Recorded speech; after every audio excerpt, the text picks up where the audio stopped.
I'm Belle, this is Bill. We are the co-founders and co-directors of the Rocky Mountain Seed Alliance. It's an organization that was actually founded in the Rocky Mountains. We live in Cornville. Bill is from the high altitude area in Idaho. And we were actually inspired to do this with a philanthropist who said, we need something for the Rocky Mountains. We happen to be available. We were at Native Seed Search in Tucson for 3 years, and so we founded this organization. By the end of this lecture, we're hoping that we will be one of your favorite nonprofit organizations, and we'll do as much as we can to help inform you about what we think is great work and the things that are happening. Ken mentioned that we covered the Mountain West, or this kind of the Rocky Mountain area, but we go where we're called to go, and we just came back from Sterling College in Vermont, where we did a 6-day seed school. You'll hear us talk about seed schools. We do this myriad of different versions of this thing that we created 8 years ago in Cornville. It's an immersion, and it just gives you the texture, the tone, the flavor, the history, the global impact, the inspiration, the empowerment of what it means to get involved in this ancient tradition. We do a seed school in a day, we do a grain school, we're doing a seed school for ranchers and farmers. We have some other programs that we'll talk about. We have goodies up here, by the way. We are making these seeds available if you'd like to take a packet at the end. We have some very cool corn. This is called Last Gem Corn, and we have packets, and you can write that down. In fact, I'll write it down. This is kind of the poster child for the heirloom seed movement, and we helped increase this when we were at Native Seed Search. Has its own Facebook page. How many people now? 13,000. It's gorgeous, and it grows almost everywhere. It was created by a Cherokee man, and his student brought it to us, and we helped grow it out and increase it. Packet of seeds that you buy from Botanical Interest, High Mowing, Johnny's, anybody like that, but by and large, they are not genetically modified. The only thing that we still have some question about is corn, because corn is, wind and insect pollinated, so it goes every single direction, everywhere. And so we always find it rather interesting, interesting that the first thing that was genetically modified was corn. It's like you can't keep the genie in the box on that one. So we wanted to spell that right away, that backyard gardeners don't generally have to worry about it. So when we started the Rocky Mountain Seed Alliance, we said, why don't we just turn that idea upside down? Instead of devoting all our money to taking care of seeds, why don't we go out, teach, and inspire people to take care of their own in every community? You just see, oh my gosh, that's exactly the system we had in the 20s, the 30s, and the 40s in this country, when every farmer and gardener grew and saved some of their own seeds. So it's not like this pie-in-the-sky idea. It's just we don't want to go back. We need progress. We need our food system, but we need to take care of this underlying diversity. So fortunately, software has come on in the last few years. So we've got peer-to-peer online software now that allows us to create these directories. So these are all the people in our network that have come on and dedicated and promised to grow and save the seeds to at least one thing and make them available. So you could go on now, find this map, click on somebody close to you, see what they're growing, see if there's anything you want to exchange, and our whole network's growing, and they're all exchanging seeds on their own, and we don't even know. We don't have to raise money to do that. Wow, this is a new era. So I just wanted to give you some context as to what we're really trying to do and why we think it's so important. So the other thing that let's start with the life of the seed. Just go down. I love the life of the seed. Teach this whole thing just answering questions. So we don't know. In our school, we show a picture of Methuselah. It's a palm tree. Seeds were found in Israel about 15 years ago, carbon dated 2,000 years old. And I show a picture of it's about 15-year-old palm tree. The palm tree was actually extinct for about 1,000 years. We have fossil records of this variety of palm. And now a seed has lived so long it brought it back after even 1,000 years after the whole thing went extinct. So short answer, we don't know how long seeds last. I had my own little seed company for 28 years. what I came to learn over that period was that if a customer called me up and said, Bill, your seeds don't work, I would ask, the next question was, all of them? And if somebody told me that all of the seeds didn't work, I knew it was their fault. Because it's almost impossible to kill them all. And if one of them works, it works. You can remember this for saving heirlooms or old family things or from the old country or whatever. You go, God, these are 60 years old. In the Southwest here, we have lots of documented examples now of seeds being found in clay pots that are at least 600 years old, and they work. So it's a myth to say you need to buy your seeds every day. That was promulgated by a market system that knew that if it really wanted to be successful, it had to get us to buy our seeds every year. And nothing could be further from the truth. I'll just give you one other personal example. In our seed company, we routinely got 90% germination on tomato seeds that were 10 years old. Okay? So, there is a die-off curve. Now, how do you store them? Dr. Bruce Bugbee at Utah State University got the contract from NASA to study seed storage for a trip to Mars. We needed optimum storage conditions, so we're going to grow food if we go there. We have to wait for 6 or 8 months before Mars comes back around to come back. So that's just part of the program. The operable thing that he learned, keep your seeds below 80 degrees. All right? Cool, dark, and dry. That's the mantra. Cool, dark, and dry. So we need some help up here. Would somebody like to join us and help demonstrate some simple tomato seed harvesting? Okay, all right. Let me just mention, there are 5 vegetables that everybody should start with if you want to get into seed saving. If you want to start it with the most simple. Right. And tomatoes, number 1 on the list. Peppers, peas and beans, and lettuce. We're going to show you tomatoes, we got peppers, and I brought some lettuce. So. And by the way, our little $5 book has all that information. It's broken up into 3 different sections, beginning, intermediate, and harder. And it's $5. It's probably the cheapest one around. Okay, so what did he just say, the 5 easiest to save? Tomatoes. You can just do it over this that way. Peppers. Hang on. Peppers. Beans. Cut it at the equator. Beans. Really important. So peas. Right in the middle. So if this is the North Pole. And lettuce. Oh gosh. All right. This is the South Pole. Okay. Demo while she's doing that, please. Yeah, so right. she can see. Okay. So this is where you get to eat it too. So she's doing it at the equator. Hold up a tomato, Bill. Okay, like that. North Pole, South Pole. Cut it at the equator. Okay. So now you're going to smush it into the jar. So what that does is open up all of the vertical cavities that have the tomato seeds. All right. So go ahead and squish it in the jar, and try to.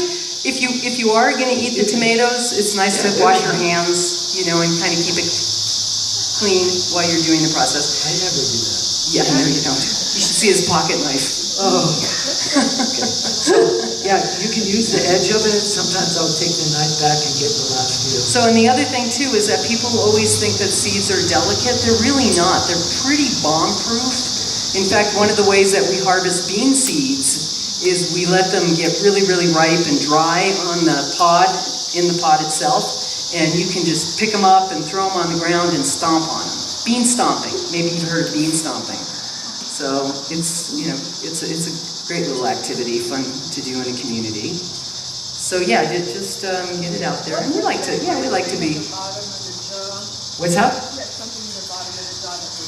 Did you just put water in that? Yeah, I just poured a little bit of water in here. This is a different jar that I started 3 days ago. So I wanted to show you what happens when you put. So did you just mix it up so we can't see? No, All right, okay. No, those are my. Okay, so did we get both of them? Yes. We got both of them. Okay. And so you'll add a little bit of water if you don't have enough juice. So here's what we're doing is tomato seeds come with a little jelly sac around them. That sac will keep them from germinating. Not all the time. You ever opened up a tomato that already had the little things? Yeah, that's called vivipary. You don't want vivipary, right? And so, but most seeds don't. But and the reason is they have the little jelly. So by squeezing them out into a jar, and I always try to do enough so that I get quite a few. Try to save more than one tomato if you can. If you're doing this, try to save from more than one plant of the same kind if you can. Of the same kind. Generally, yeah, one of the reasons we haven't talked about this, would you like to sit down, dear, or would you like to stand up here? You can stand up with us. One of the reasons that these are the simple seeds to save, the easiest to save, is because they're self-pollinating. What happens is there's a yeast in there that'll break down that jelly, and then the seeds will settle to the bottom. So we can pass that around. These are very, very important seeds. These are Punta Banda, and is it from the Sonoran Desert? Is it from Baja? It's from Baja area, Mexico? This points out something else. As we've centralized our agriculture, and we've made it so productive, we gave up something else. And that is anybody, anywhere, on a professional level, actually breeding things for you, for your own backyard, for each region. Prescott, Arizona is a different climate than almost any place we've ever lived, right? So when we every time you buy a packet of seeds or bring a plant in from somewhere else, it's going, what the hell is this? This is not my native land. I mean, thankfully we have Ken in the nursery, and they filter through to find the things that will actually work here. But is that the best we can do? What if we had a variety that was adapted to Arizona for 100 years? Somebody had been growing and saving the seeds only from those that did the best here. What would that be like? We'd have some pretty unique stuff. Well, here. Yeah. Okay, good. Would somebody else like to come up and try a tomato? Thank you. Thank you very much. So I just went through all of Ken's seeds because I'm a seeds guy. And this variety, it's Mrs. Burns Lemon Basil, is unique in the collection of all the different kinds of seeds they sell. They sell all this incredible variety. We get access to that. But now we're going to be seed savers, right? So we're going to start saving our own. But we like having access to the diversity. But this is unique. Mrs. Burns moved to Tucson, Arizona in 1899. All right? And she brought her own basil. Mrs. Burns Lemon Basil. And she started saving her own seeds from the ones that worked in Tucson. Not very many of them. Most of them freaked out, but some of them had the diversity built in to adapt to the hot, dry climate. And over the years, over the decades, over more than 100 years now, only the genetics that work in Tucson have been passed on, right? This is a true Arizona story. So we're gonna, so really, is it this easy? So yes. Is it this easy? Yeah. Okay, with the peppers, you may want to let them go a little longer so that they start to overripe. And Bill recommends slitting them to give them some air. And you want them to be kind of a golden brown. The pepper seed will get more of a golden color as the pepper matures, but lots of times you can get peppers that work out of that. And that's why I said, you're in the store and you see a pepper, boom, you can take that. So we don't know about this pepper, if it's a hybrid, it probably... I saved seeds from a green hybrid pepper like this once, and I planted them out. I planted about 200 plants, and I got big white footballs. I got little teeny hot peppers, and literally everything in between. I don't know what the parents were. You never know what the parents of a hybrid are, right? But about 8 of those plants look just like the ones, so I saved those seeds. Do we get next year I got about 16. The next year I got 32, more or less. And so even peppers and tomatoes after 6 or 8 generations, you can get exactly what the hybrid parent was. Question from the live stream about drying the seeds. How long do they need to dry before you can store them for the next planting? They just need to be cool, dark, and dry. And so when you're drying, so we didn't finish the tomatoes, by the way. Well, did we? No, we didn't. Let's come back to that. Okay, we're going to come back to that. All right, so cool, dark, and dry. Say for these pepper seeds, a day or 2. Yeah, in Arizona, they'll dry. I mean, they're just slightly moist, but they'll dry, and they may stick together a little bit. And again, remember what we were talking about, they're pretty hardy. You just break them up, and they're ready. And we're going to do that with the tomato seeds too, but it happens over a few days. where you're kind of monitoring to make sure you're getting that mold at the top that actually is kind of an antibacterial mold that treats the seed for different diseases and things. And so you just continue to add a little bit of water, put it on your counter, add a little bit of water. The bad seeds will float to the top. That's why it's sometimes good to have a little bit more water in it, and then you'll spill off the bad ones, the ones that are probably not vital or viable. And then you can put this in a strainer, clean them up. Again, don't worry about hurting them. You'll be pretty okay with just smushing them around. And then you've got them in a strainer, take a paper plate or a paper towel and just and let them go. You know, they're kind of moist. Just let them dry up, and then Bill calls that a tomato cookie. And then you just, and they're ready to go. Yes? You bought a store-bought tomato. How do you know that seed's mature? Or does it matter? The ones that sink to the bottom are mature. Okay. Yeah. All right? And often you'll find, you know, it's hard. It's hard to find good tomatoes with good seeds. For any seed, you need to know that it's mature. Right, but Right. tomatoes self-select. So all the heavy ones that fall to the bottom will generally be good. Okay. And the immature ones will float to the top with all the other phlegmy stuff. And that's what this method offers, is a really great way to get 100% germination seed, and that's not unusual. Okay, so you're putting it into a screen, and are the seeds coming out at the bottom? That's that side, and so the detritus and everything is being captured in the screen. So all basic seed cleaning for dry seeds starts with what we call the scalp, and that means I selected a screen that was so big the seeds will fall through. All right, and that way I can sift out all the big stuff At the top. that I don't need. All right, so I'll put that aside. I'm just showing you some. So while you're demonstrating, can I cover beans and peas? Yeah. How would you expect that you would harvest bean and pea seeds? Bean pod. Yeah. By Say what? hand? Let them dry on the vine. Let them dry on the vine. Get them so that the pods are dry. They're dark. You know, they get crispy. You know, and just you can put them on the ground and drive your truck over them. In the case of beans, which we did. Not on asphalt. Oh, don't do it on asphalt. We did that at Native Seeds at the farm. We actually had bean stomping, but so that's the case with peas and beans. So, you know, even sweet peas, things like that, just let it dry on the vine. And sometimes we forget anyway, and then they reseed, and we have volunteers, which is nature's way of saying, I want to be here, you know? I'm going to grow, whether you care or not. I'm going to take root. What So, if you okay. buy your peas at the store? Pardon? What if you buy your peas at the store? What if you buy your peas at the Good question. store? That's they're green. They're pretty green. Probably not going to ripen enough to work. There are certain things, especially in wildflowers, which I think we're going to have to do wildflowers offline, which again is one of Bill's favorite topics, because there are things that you can harvest, wildflowers that you can harvest, that will mature. The seed will mature over time. Okay, so Now I have. all right. So now you're going the other way. I'm going the other way. I see seed everywhere, though. Well, it's still coming through, so I need Yeah. a smaller screen. And I didn't bring he it. needs a smaller screen. Okay. And you didn't bring one. Okay.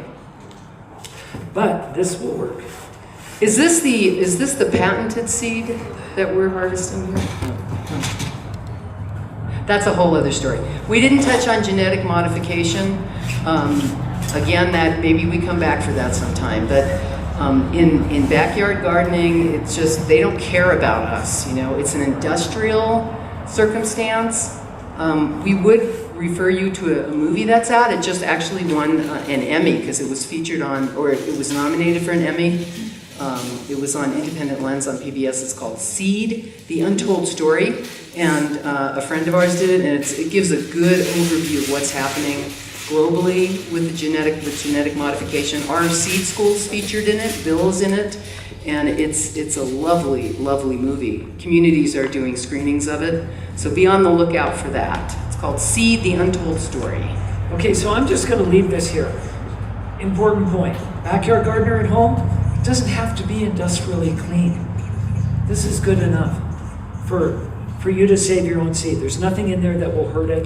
You know, again, we're coming out of this industrial consumer mindset.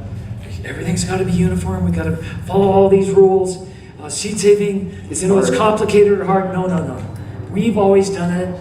It's those of us that backyard garden created the world's food supply out of wild plants. We know what we're doing, and we can get it as clean as we can get it. With a few screens, you know, you might experiment at home with your colanders or whatever you have to be able to do it. Even if you don't get it clean, you can put it in dry packets. Another thing as far as storage is I never put my seeds away for storage on a rainy day. Right? Wait for one of those days where the air is 8% or 12% humidity most of our days, and then you'll be fine. Yeah. Do some seeds need to go through a cold period? Do some seeds need to go through a cold period before they'll germinate? Yes. That's just nature's way of protecting them. So say you're in a monsoon period in a place like Prescott, and all of a sudden seeds to wildland plants have dried out, right? In June and July, they fall on the ground. All of a sudden it's warm and moist. Again. Warm and moist. That's what seeds need to germinate. Well, then winter, bang, hits them, dead. So all the seeds that germinated from just warm and moist for wildland plants around here died, right? Only those that had to go through a long cold period, somehow they figured this out, are the ones that we still have around today, all right? So generally, there are wildland plants that live in places where it gets cold and snowy in the winter. If you're collecting wildflower seeds from a plant like that, then the best thing to do is mimic where you are. And so I just collected some yarrow that's just drying up and going to seed. What I would do is I'll just shake it out here lightly and see if any seeds come out. There's not a lot that's really, as I'm looking at it now, that's really ripe enough. But if I did that and I found seeds, I'd go, wow, it snows here in the winter. Probably. Doesn't stay on the ground very long, but it does get cold here and freezing nights for a while. So I'd go, oh, it's probably going to be below freezing for 45 days, I'm guessing, for Prescott. That's how long this should be. I would take this, put it in a little damp or moist compost in a plastic bag. I would punch holes in it, and I'd put it in my fridge for that same amount of days. Or I would just plant it outside just before that cold period and let nature do it anyway. You know, as much with native and wild plants as you can mimic the conditions that they came from, the more you'll increase your chances of success. One other thing I've learned, sometimes it's not just the length of the cold, but it's the cycle. In other words, long spring comes, it could be up to 70 degrees here in the day, freeze at night. 70 degrees in the day, freeze at night. That freeze-thaw cycle. Another thing as far as storage is I never put my seeds away for storage on a rainy day. Right? Wait for one of those days where the air is 8% or 12% humidity most of our days, and then you'll be fine. Yeah. Do some seeds need to go through a cold period? Do some seeds need to go through a cold period before they'll germinate? Yes. That's just nature's way of protecting them. So say you're in a monsoon period in a place like Prescott, and all of a sudden seeds to wildland plants have dried out, right? In June and July, they fall on the ground. All of a sudden it's warm and moist. Again. Warm and moist. That's what seeds need to germinate. Well, then winter, bang, hits them, dead. So all the seeds that germinated from just warm and moist for wildland plants around here died, right? Only those that had to go through a long cold period, somehow they figured this out, are the ones that we still have around today, all right? So generally, there are wildland plants that live in places where it gets cold and snowy in the winter. If you're collecting wildflower seeds from a plant like that, then the best thing to do is mimic where you are. And so I just collected some yarrow that's just drying up and going to seed. What I would do is I'll just shake it out here lightly and see if any seeds come out. There's not a lot that's really, as I'm looking at it now, that's really ripe enough. But if I did that and I found seeds, I'd go, wow, it snows here in the winter. probably. It doesn't stay on the ground very long, but it does get cold here and freezing nights for a while. So I go, oh, it's probably going to be below freezing for 45 days, I'm guessing, for Prescott. That's how long this should be. I would take this, put it in a little damp or moist compost in a plastic bag. I would punch holes in it, and I'd put it in my fridge for that same amount of days. Or I would just plant it outside just before that cold period and let nature do it anyway. You know, as much with native and wild plants as you can mimic the conditions that they came from, the more you'll increase your chances of success. One other thing I've learned, sometimes it's not just the length of the cold, but it's the cycle. In other words, long spring comes, it could be up to 70 degrees here in the day, freeze at night. 70 degrees in the day, freeze at night. That freeze-thaw cycle sometimes is what breaks what they call dormancy. A lot of it's been written about this. Best to ask your local guys, you know, that have had experience about it. There is an encyclopedic book called The Seeds of Wildland Plants that a couple wrote in the 80s, late 70s, early 80s, that tried to centralize all that information for non-woody species. The forestry people, you know, have done that for trees, because almost all our trees need that. You know, they call that stratification, because forest guys got involved and they used to put layers of tree seeds in between paper and whatever, and they were stratified, and that's the term we actually use for that. So. Just on the radio show, Yeah. and you may have covered this already because I had to go help a customer. Right. But backyard grain, I've never done backyard grain. I've done corn. I've got more cucumbers I know what to do with. Tomatoes are coming out. But grain, you had shared how little space it takes to grow some grain. You can get about 7 loaves of bread off a 100 square foot bed. That's amazing. We're gardening grains. In fact, people all over the world still do. And we're just thinking, again, that industrial mind. We think it's got to be big. You got to have a combine. Oh my God. When you start growing purple Egyptian barley and black einkorn and white Sonoran wheat that gets this tall with deep roots, it's drought tolerant. It's amber waves of green. You start crying when you walk out into your own backyard. And Bella and I are fresh grinding and making our own bread again, and our own pasta, and our own flour tortillas. You know, Dr. Ralph Bush at the Air Force Academy teaches metallurgy at the Air Force Academy. In Colorado Springs. Grows all his own grains in his backyard. He's got about 700 square foot beds. And that's his gift to the Air Force Academy graduates every year. The flyboys that are going to protect us. He goes in with cookies that he's grown the grain and they ground it and made the cookies from it. He said, just remember this, boys. Ground yourself just a little bit in what you're doing, because this is what we're fighting for, is the ability to be able to do that. So how do they get involved as you ramp it up? Yes, So Rocky Mountain Seeds. Donation, that's always good. So we're Rocky, thank you, yes. How can they get involved in the seed banks? You know, Can they donate time in Cornville, or We don't have a physical location. What we'd like you to do is grow some seeds, is what we'd like you to And do. get involved in your local seed library. And some kids at Prescott College have started one, so there's one started here. Maybe you want another one in your community or neighborhood, whatever it takes. But get involved on the ground. We have like tons of resources on the website. I mean, I know it's kind of, you know, trite to say, go to our website. We got 88 people throughout the Mountain West now growing heritage grains. Sometimes we only find 5 grams of these old grains that were around in the 30s. We got the list of what was grown in the 30s in Arizona. So we get 5 grams. So now what? Well, we got 88 people all growing, increasing, and sharing so that we can get up to farm scale level, which is what we really need. So that's our Heritage Grain Program. You can get involved in that. do support what you're doing. That's great stuff. You're enlightening us to new agriculture, new ways to have local sources. Yeah, which is great. yeah, it's really important. As my friend Ford says, all you're doing is double clicking on it. Right? Open it up. Let's give them a hand. So thank Thank you, very much. guys. It was a pleasure.